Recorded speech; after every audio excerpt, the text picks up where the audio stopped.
workplace in 2020, and we are absolutely delighted to be joined by Raquel Barrera, who is a diversity and inclusion consultant and founder of Diversitas Institute, which is a member of the Chamber, who is joining us today to give us a gender perspective on the COVID-19 crisis, which is affecting all populations across the world.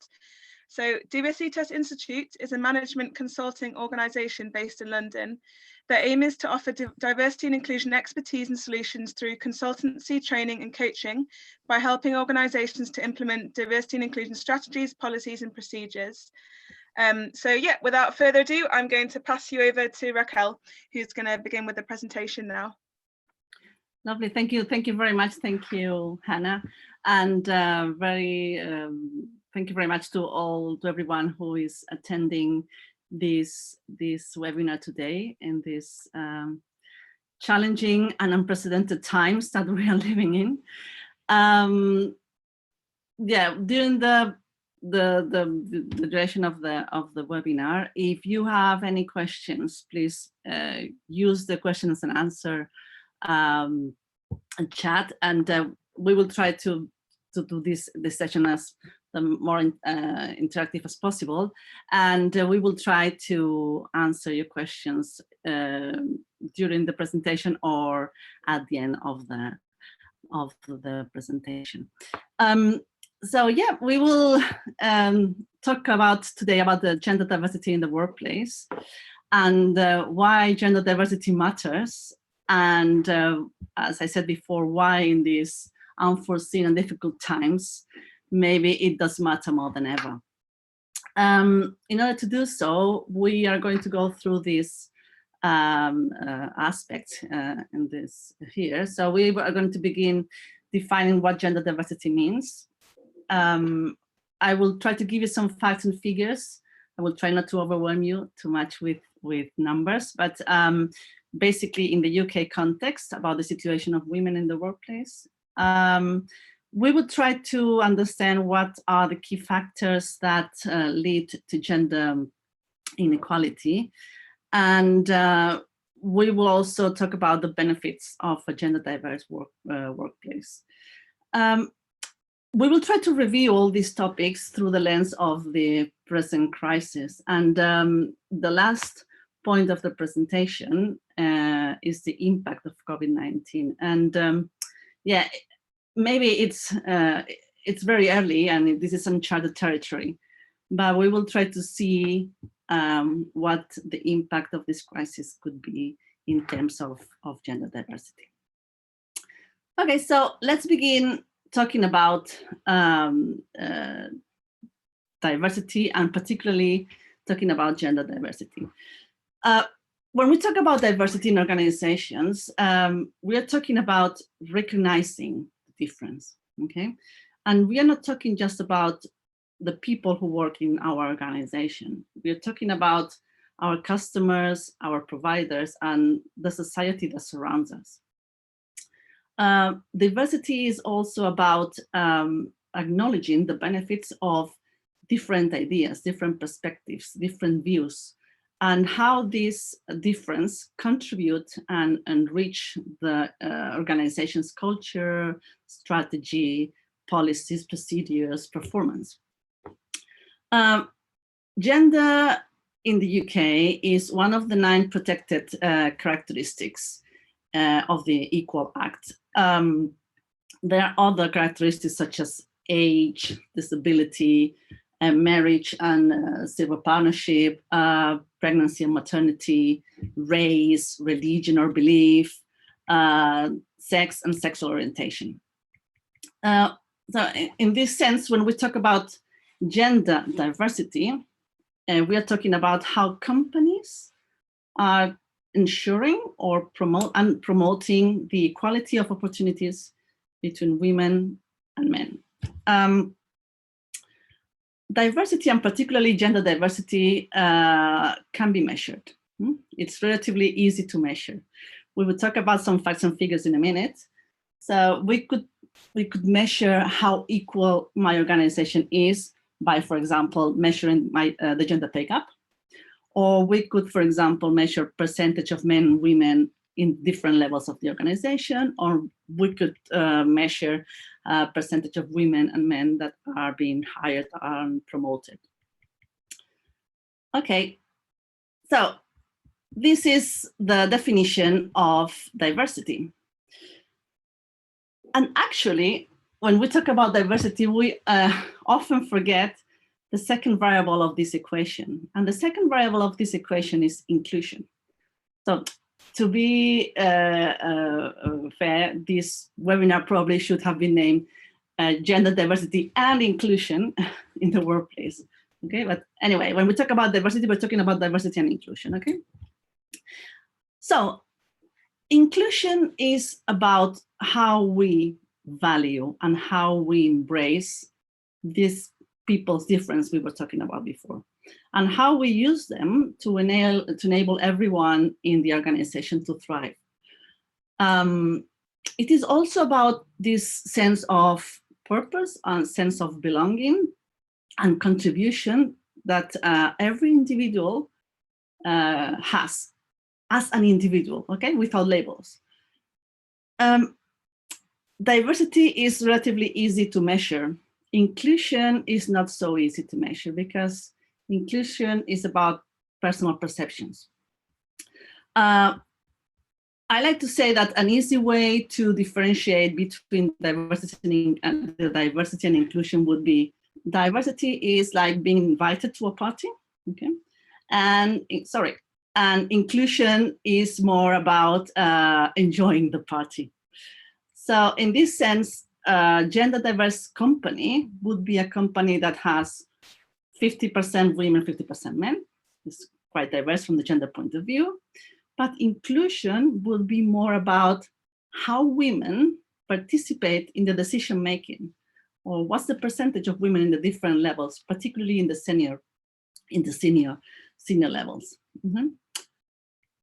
Good. So what could happen here is that it could be possible that we have a very diverse company. Let's see, like in this picture here, different groups with different characteristics, but not very inclusive. Or we could have a very inclusive company where everyone has a quite strong sense of belonging, but like in this picture here, not diverse at all. In this sense, the perfect combination then would be a diverse and inclusive organization, okay? With fair policies and practices in place, with a diverse range of people that work together effectively, that contribute, that have a purpose, they have a sense of belonging, and where people and individuals are respected and valued. Obviously, being a diverse and inclusive organization is not an easy thing to do. It's why is that? It's because being diverse and inclusive means you have to be constantly tackling your prejudices, your stereotypes, your behavior, your unconscious or conscious bias. Therefore, I like to say that an organization that is diverse and inclusive is the one that is getting or gets comfortable being uncomfortable. That would be a good definition. Okay, let's go to the next slide, and we're going to talk now about facts and figures. Okay, statistics, not opinions, just facts and figures. Okay, and we are going to start with the famous gender pay gap. Why are we starting with the gender pay gap? Well, first, because as you probably know, all the companies in the UK with more than 250 employees, and they have to publish their gender pay gap. Second, because there is a bit of confusion around what gender pay gap really means. And the third one is because it gives us a first picture of the situation in an organization. Okay.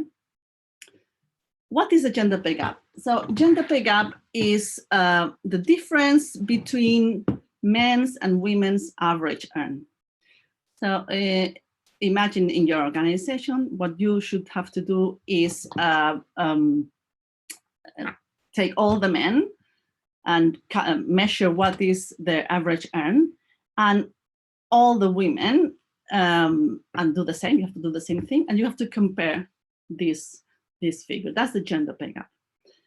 Unequal pay is a completely different thing. Unequal pay is the unjustifiable, and in many countries, especially the Western countries, the illegal difference in the individual earnings of a woman and a man doing equal work or work of equal value. The International Labour Organization, in its last report of 2019, estimated that the world gender pay gap is around 20%. What does that mean? 20% means that for every 100 pounds a man is earning, a woman is earning 80. Let's say pounds, euros, dollars, whatever. Okay, good.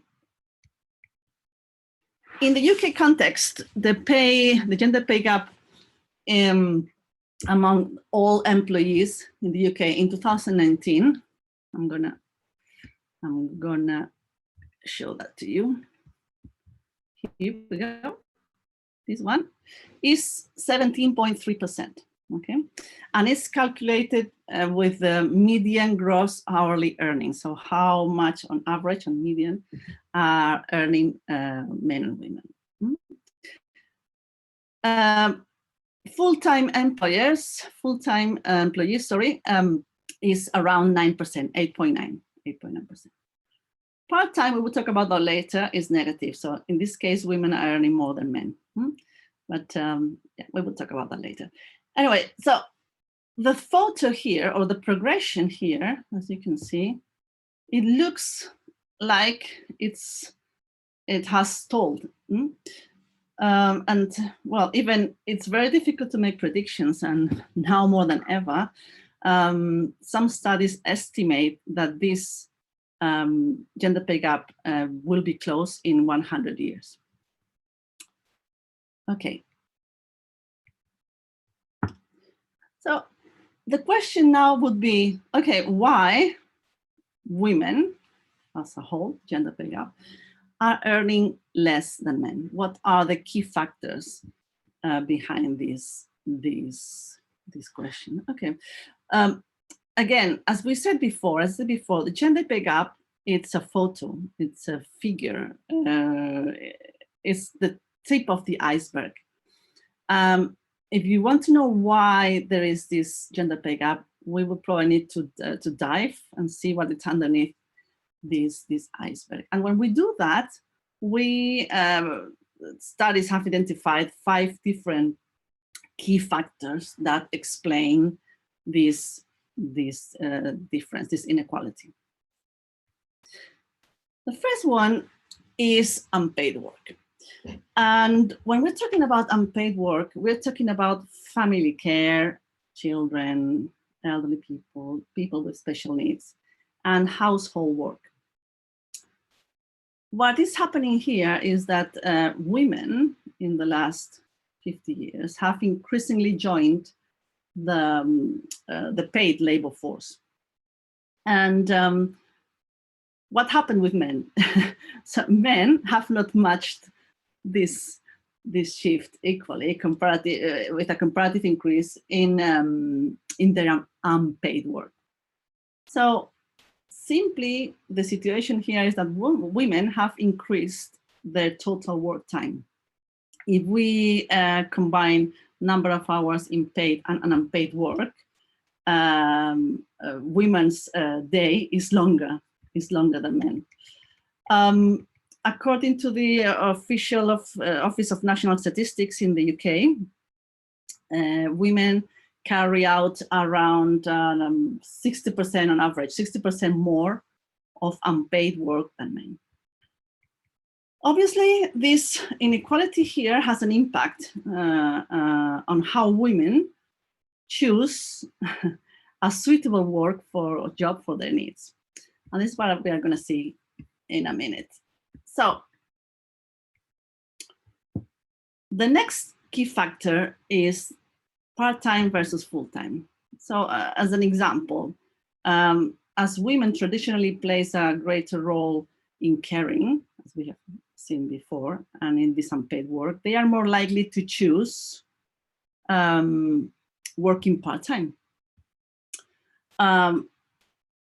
The problem with that is, and you can see that in this graph here, is that part-time jobs are typically worse paid than full-time jobs. And here we're talking about hourly pay, okay?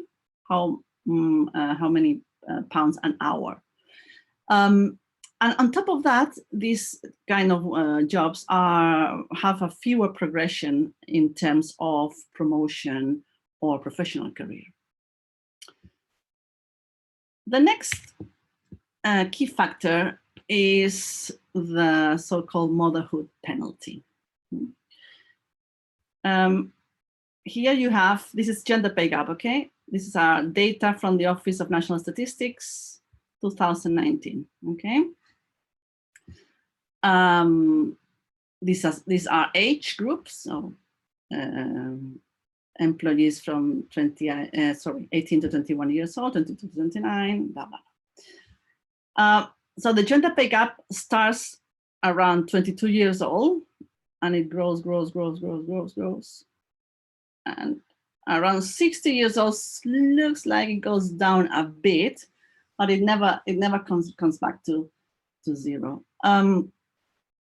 Actually, recent studies show that mothers appear to suffer a wage penalty, whereas fathers, when they have their first child, seem to be rewarded with a wage premium. So, as you can see here, this is the typical age, let's say, a woman would decide to have a baby. So between 22 and 39 is when the gender pay gap starts. What are the factors, again, of this motherhood penalty? We have seen it before. Number one, some women, when they decide to be mothers, they stop working. Okay, so then they stop working.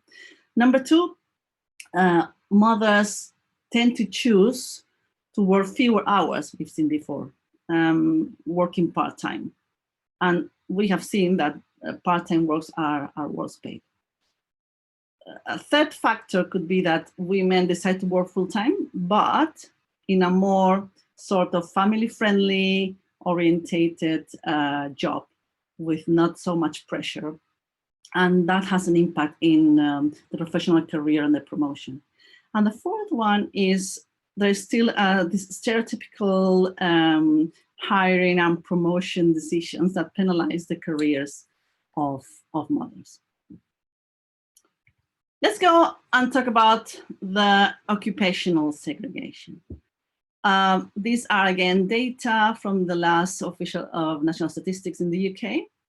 These are women, men, and different occupations in terms of how well paid they are. So low paying, lower middle, high paying occupations. Well, basically what we are seeing here is that women, 61% of women work in the low and lower middle paying occupations, and 52% of men are working in the higher middle and high paying occupations. So if we look at the statistics, both by occupation and by industry, women are worse paid than men.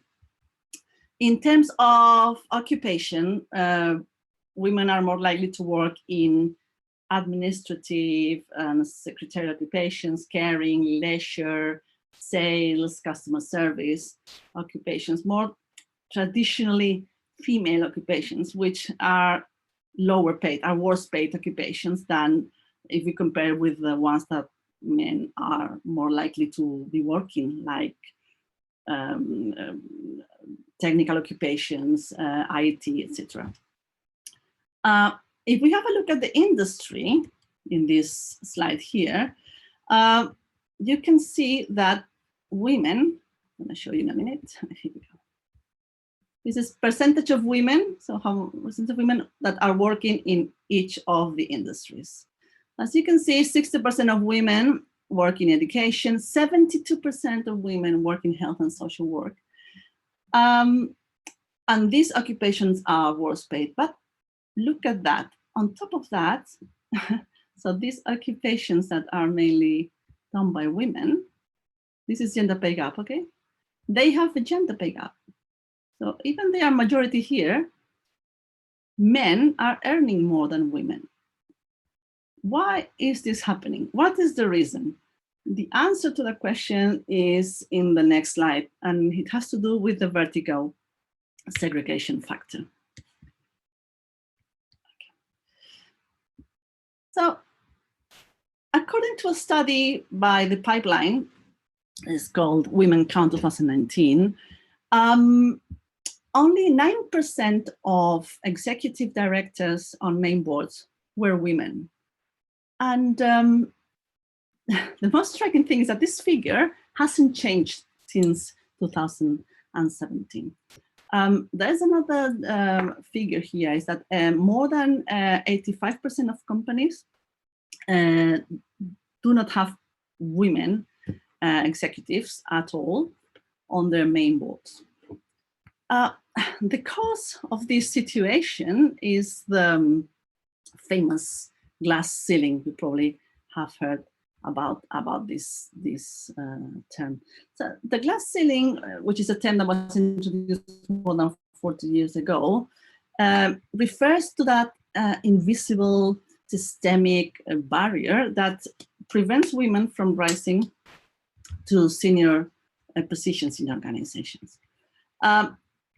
Actually, according to McKinsey, in its last study, Women in the Workplace 2019, the glass ceiling is not the biggest obstacle that women face on their path to senior positions in the organization. There is another obstacle that is called the broken rung. What is the broken rung? It's a very early inequality. Okay, this is an organization. Okay, this is entry level, and every time you go towards the right, the level is going up in the organization. Okay, so what's going on here? Here we go. Here we have 48% of women in the entry level, so almost 50-50. But in the first step to managers, it looks like the more women are getting stuck in this entry level. And every time we jump to the next level, there are fewer women. So we have like a leak of talent in this pipeline, and that's what it creates, this funnel shape. So basically what we are seeing here is that because the number of women decrease at every level, there are not enough women to advance to the senior positions because they are not women. They're not enough women, so they are never able to catch up. Okay. Good. So we have talked about these 5 key factors, quite easily measurable, but behind those factors, there are other systemic and structural causes that we are not going to talk about today because we would need another webinar. Sorry, there is a question here. Sorry, how are the women? Sorry about that. Are the women paid who are in this pie chart as I know the number who are on charity boards? No, it's not. Charity boards are not included in this chart. Is that the question? I don't pay who are in this pie chart as I know the number. Okay, so the women. So you're saying the number of women in charity boards unpaid is rising. Sorry, I'm not sure if I understand the question. Other women paid. Oh, okay. Okay. Thank you. Thank you. Okay. So what we were saying is that there are other key factors behind that are not so easy to measure, but they have to do a lot with gender stereotypes and unconscious bias. And some of them, I have put them here. If you want to do more research, I will, if you want more research about these ones, I can send you some information about it. But basically, these are the myth of meritocracy. So many organizations think they are meritocratic, but they are not that meritocratic. Their processes are not bias-free. Gender stereotypes that still shape our behaviors and our attitudes. Imposter syndrome, just as an example of what imposter syndrome means. For example, women apply to a job or to a promotion when they match the 90% of requirements, while men do it when they think they have around 65% of the requirements. The gender role contradiction, another very, very, very interesting one, which is this eternal conflict on how a woman is supposed to behave in leadership positions, mainly. So if you are perceived that you are not behaving like a traditional woman, that creates you are not likened as if you were a man.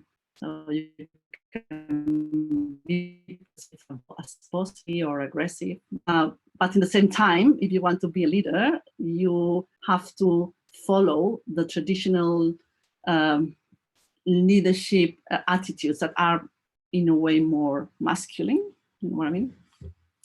There's another one, is the lack of role models. There are not enough role models in women, especially in sectors like STEM, like scientific, technological, engineering, mathematical, and unconscious bias. We could do a whole webinar just talking about one of these factors. Okay. What are the benefits of a gender diverse workplace? I always have a conflicted feeling here, because I think promoting and carrying out a gender diverse diversity policy in organizations has to be done because it's the right thing to do. But well, we have to give some arguments as well. So let's say that have a gender diverse workplace is not just the right thing to do, but the smart thing to do. And actually, there is a strong business case for gender diversity. Some research shows that gender diversity in organizations leads to a more creative thinking, and creativity is linked with innovation, and innovation is linked with better performance. Again, if we involve women in the decision-making on top management positions, this can help to improve the innovation and therefore the performance. And again, in this case, again, we shouldn't forget about inclusion, as we said before. So it's not just the fact that we have women, is that they feel comfortable enough to contribute actively and to speak up. And that has to do with inclusion. There is data in this study, of the pipeline study I mentioned before, Women Count, that shows that businesses with a higher number of women and their executive committees achieve higher profits. And as well, a gender diverse workforce, it's very attractive with people who are looking for jobs. Actually, especially in the younger generations, diversity and gender diversity particularly is a motivating factor to accept a job offer. It's attractive as well for customers, and it is also a very important factor in employee retention. Okay. Well, let's talk about now the possible consequences. What is the impact of this pandemic, of this COVID-19 crisis? Obviously, it's too soon to quantify the impact of this crisis in the economy as a whole, and in the situation of women in the workplace. But what we have seen so far is, one, this is a health crisis. This is a global crisis that affects both men and women. However, women seems to be invisibilized in the management of this crisis. I attended yesterday a very interesting webinar of the Fawcett organization, and Caroline Criado Perez, she's the author of the book Invisible Women. She was one of the panelists. It's a book that I thoroughly recommend. And she points out that there is a gender data gap. So we are living in a world designed by men and for men.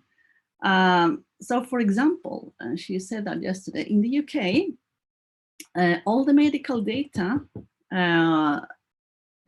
is not disaggregated by gender. And when the effects and the risks, we will see it in a minute, of the exposure of the virus are different between men and women. The second one is that there is an indirect impact of this crisis towards women. Has a greater impact of women. For example, in terms of domestic abuse, there's been a spike in domestic violence since the lockdown, and I would say that having conversations with colleagues, with other women at work, and now we are in confinement, it looks like that this crisis has, in a way, surfaced and accentuated issues that were there before, that women were facing from the economic point of view and the social point of view. And I would say, as a sentence, that it looks like women at this moment are taking care, are the carers of the family at home, and they are taking care of the society outside the house.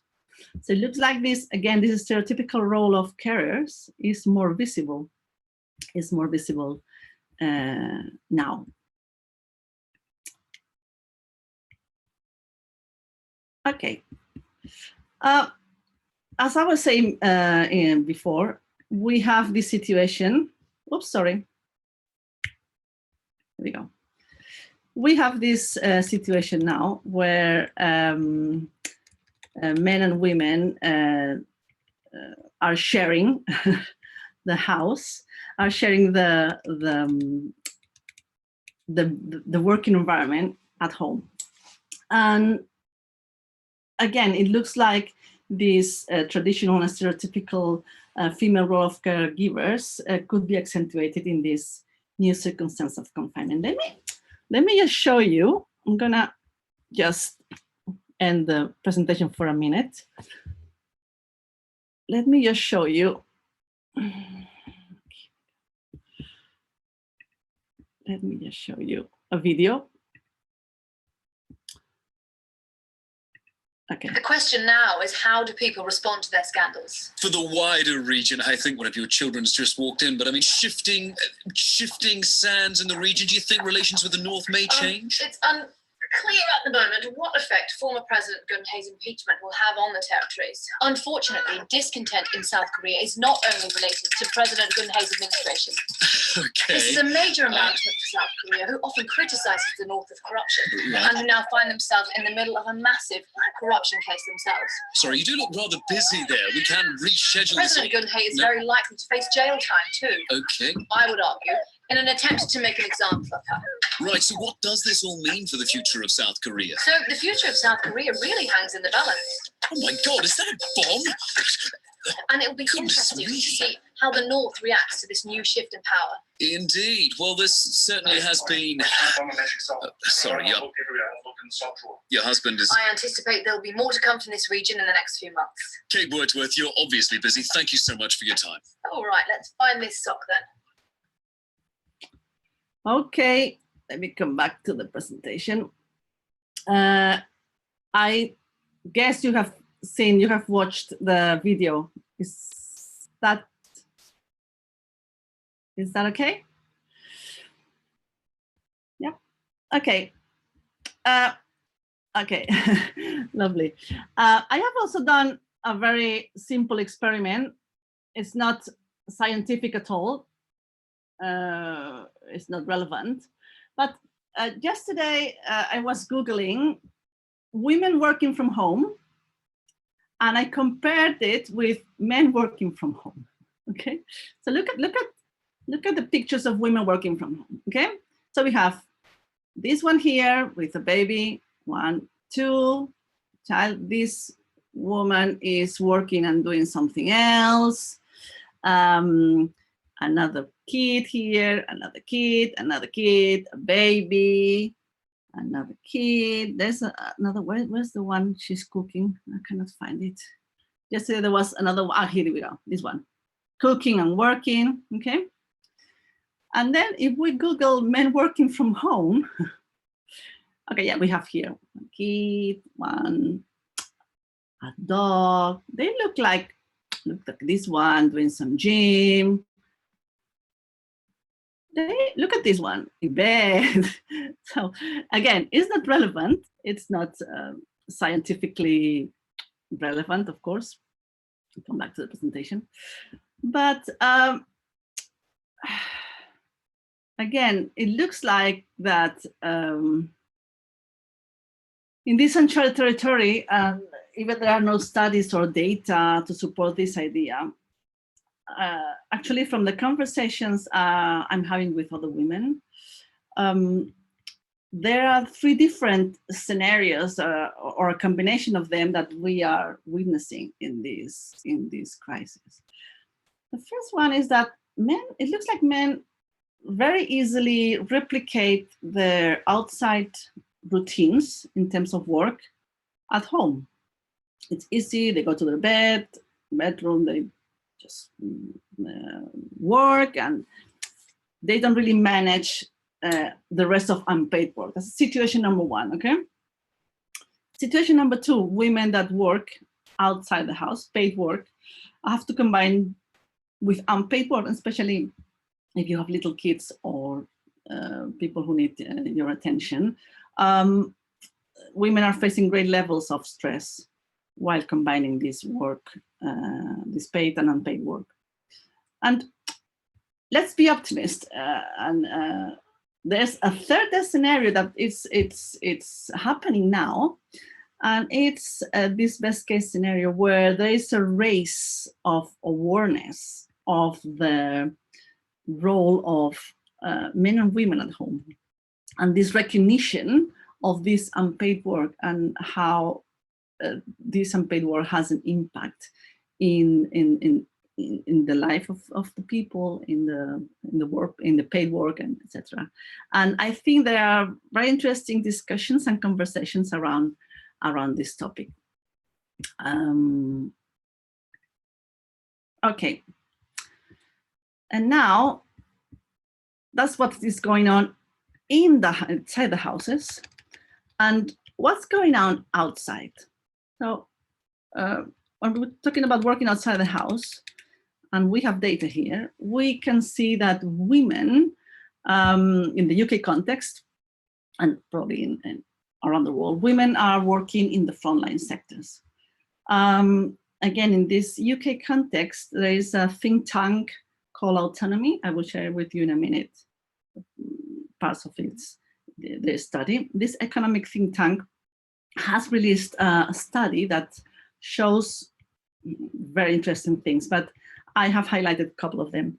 One is that more women than men work in frontline sectors with a higher risk of exposure to COVID-19.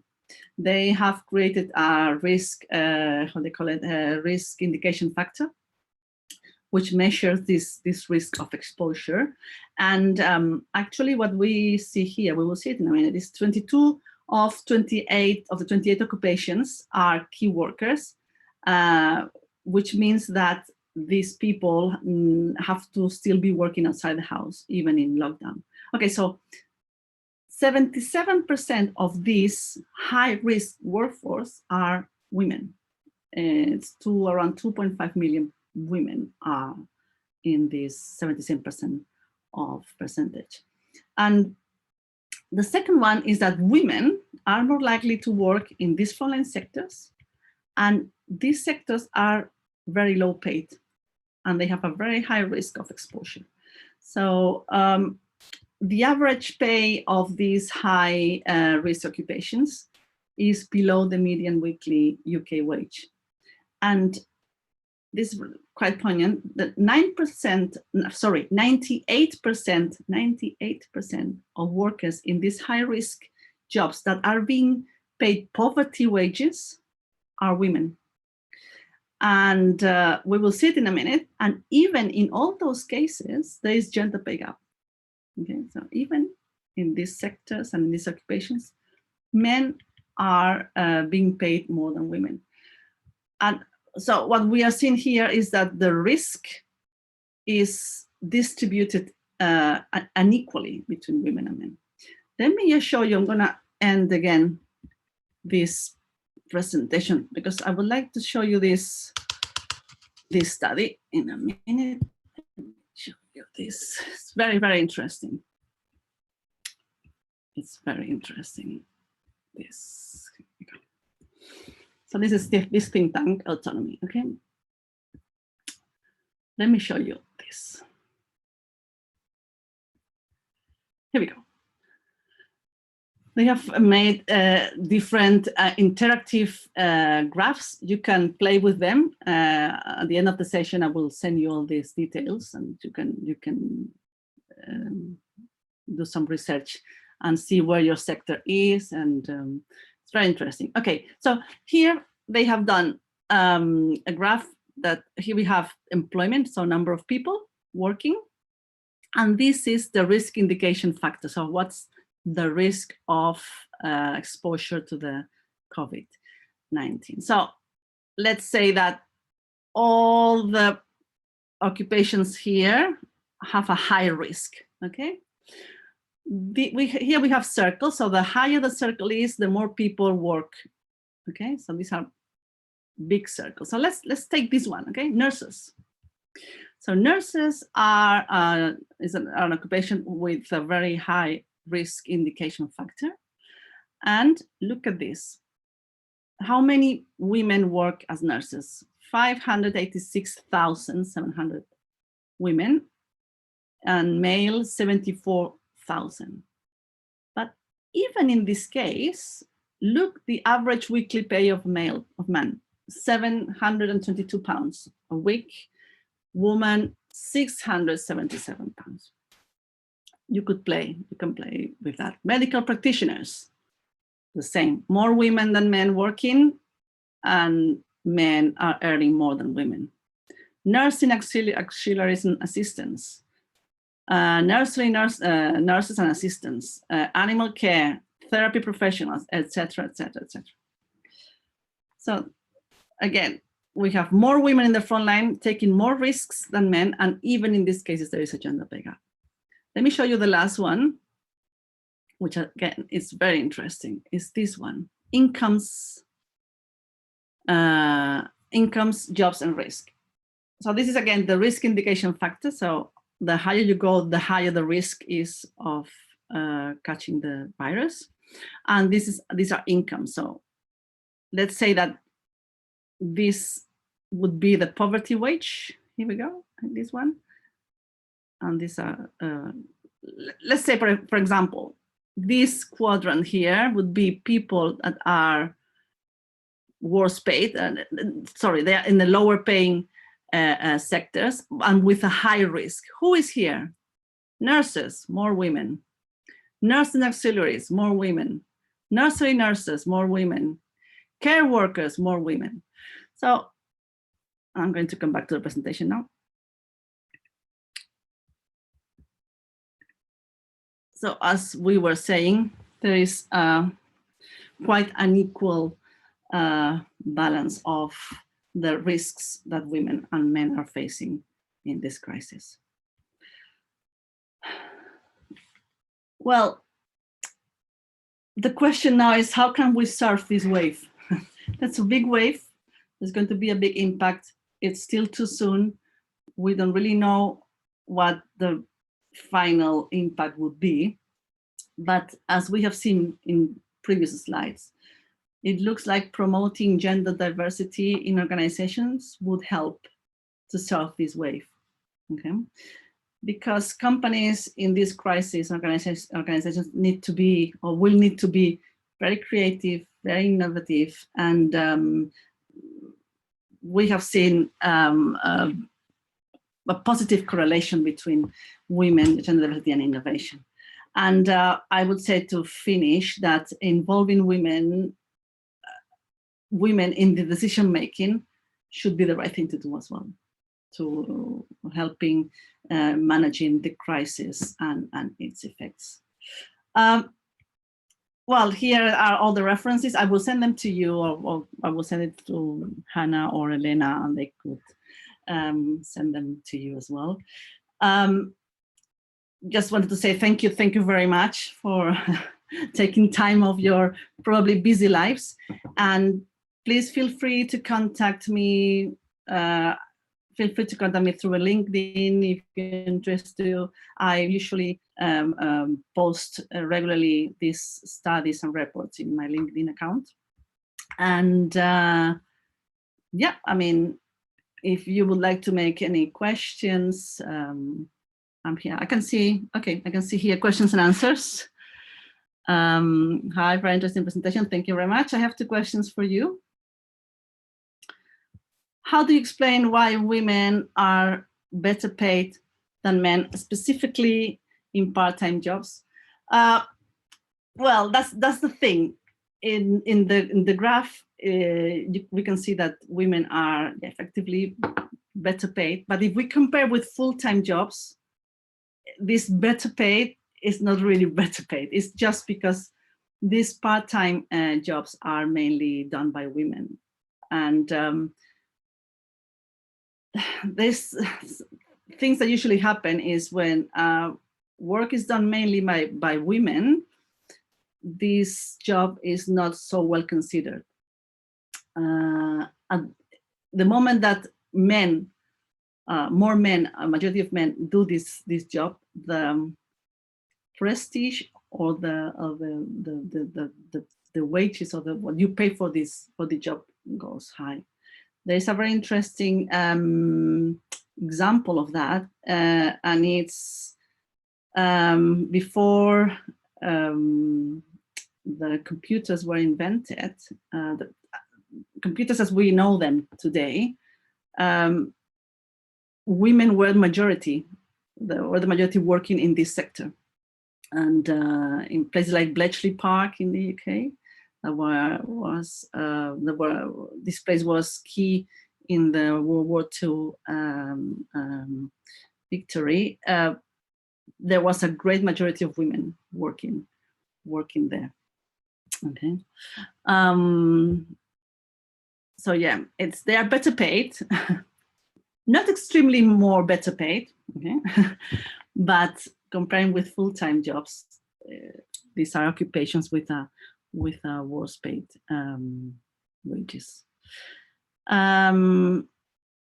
Second question says, previous global crises such as the terrible world wars triggered the need of bringing women to new roles in our economy, such as factories, engineering, and services sector due to lack of available people. Hence, more awareness about the ability of women on non-traditional roles. Do you think this COVID-19 will trigger a potential positive effect on women inclusion?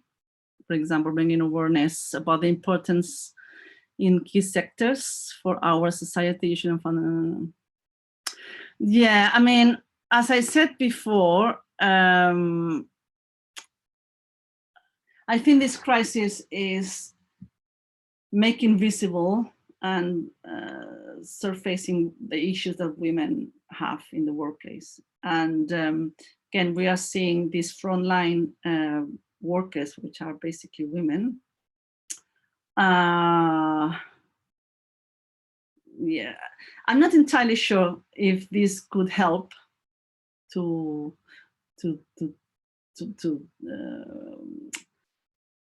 make women more available in non-such traditional roles, because it looks like, again, like this role of carer now is quite visible. So women are caring at home, women are caring in hospitals, women, you know. But it's true that probably there is now this awareness, and there are these interesting conversations taking place, these discussions. So we will see. We will see what happens. We will see. Let's be optimistic. Okay, Suzanne, do you think there should be further legislation to tap this? Otherwise, how it could actually change this? That's a very interesting question. Yeah, I think, personal opinion, I think legislation helps, and or, for example, when we are talking about quotes in companies, so for example, companies that say, no, we want 30% of women in executive committees, like a goal, like an objective. I think they are necessary. I think they help to push. I think they need to be very well explained, because again, this perception of there is a woman in this position because she's a woman. No, what we are saying is, at the same level of competency, skill, etc., we're going to try to promote women where they are underrepresented. That's the meaning. So yeah, I think further legislation would help. Yeah. Any more questions? Brilliant, Raquel. Thank you so much for those answers and for the presentation. It was really interesting. So we've just been receiving a few more questions from participants. So I'll just ask you a couple of those now. So one of them is, you've talked about the way that the COVID-19 crisis is affecting women currently and the way that they work. But there's also been a lot of speak about how, generally speaking, this pandemic is going to reshape the way we work generally, in the sense that it's making us all work, you know, in a much more kind of virtual, digitalized, more digital environment. So bearing that in mind, how do you think that will affect the role of women in the workplace moving forwards? This general shift of the way we work generally. Yeah, I think here again, I have like two views here. One is we are seeing people working from home, and what working from home means for men and for women is slightly different. So, and this feeling, it's not generalized, but sometimes you feel like working from home is not as valued as working in companies physically. So from the gender point of view, is this sense that women could work from home, and all these policies and goals, that strategies that companies put into place when they try to improve the balance in the personal and professional life, that's a very good thing, but with the best of the intentions, sometimes they are directed more for women. And in this sense, I would say, yeah, but let's be careful, let's do like again an awareness exercise and think about if this is helping the stereotype of caring and caring still for women more than for men. So I would say, yeah, it's good. These options of working from home and making flexible hours and etc. They are very good, but they should be directed both for men and for women. And on top of that, I would say, if men are using these resources or these policies or whatever actions companies put into place, they should be made visible. So yeah, that's one aspect. The other one is there are several studies as well of the future of work and the automatization, so artificial intelligence, etc.